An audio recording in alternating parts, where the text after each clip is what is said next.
اعوذ باللہ من الشیطان الرجیم بسم اللہ الرحمن الرحیم رب اشرح لی صدری ویسر لی امری واحلل عقدۃ من لسانی یفقہوا قولی۔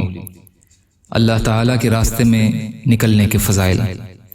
حضرت ابو سعید خدری رضی اللہ تعالیٰ عنہ سے روایت ہے کہ رسول اللہ صلی اللہ علیہ وسلم نے ارشاد فرمایا، ابو سعید جو اللہ تعالیٰ کو رب ماننے اور اسلام کو دین بنانے اور محمد صلی اللہ علیہ وسلم کے نبی ہونے پر راضی ہو تو اس کے لیے جنت واجب ہو جاتی ہے۔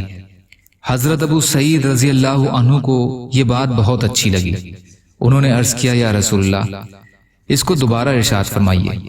آپ صلی اللہ علیہ وسلم نے دوبارہ ارشاد فرمایا، پھر فرمایا، ایک دوسری چیز بھی ہے جس کی وجہ سے بندے کو جنت میں 100 درجے بلند کر دیا جاتا ہے۔ 2 درجوں کا درمیانی فاصلہ آسمان اور زمین کے درمیانی فاصلے کے برابر ہے۔ انہوں نے پوچھا، یا رسول اللہ، وہ کیا چیز ہے؟ ارشاد فرمایا، اللہ تعالیٰ کے راستے میں جہاد ہے، اللہ تعالیٰ کے راستے میں جہاد ہے۔ مسلم شریف۔ یا اللہ، ہم سب کو کہنے سننے سے زیادہ عمل کی توفیق عطا فرما۔ یا اللہ، جو مظلوم ہیں، پریشان حال ہیں، بیمار ہیں، قرض میں ہیں، بے روزگار ہیں، محتاج ہیں، ان کی مدد فرما۔ یا اللہ، جو دنیا سے ایمان کی حالت میں چلے گئے، ان کی مغفرت فرما۔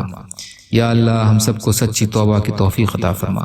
یا اللہ، صبر کرنے والا، شکر کرنے والا، اچھی طرح عبادت کرنے والا بنا۔ یا اللہ، اپنے حلال میں سے دے دیجئے، اپنے حرام سے بچائیے، اپنے غیر سے بے نیاز کر دیجئے برحمتک یا ارحم الراحمین۔ السلام علیکم۔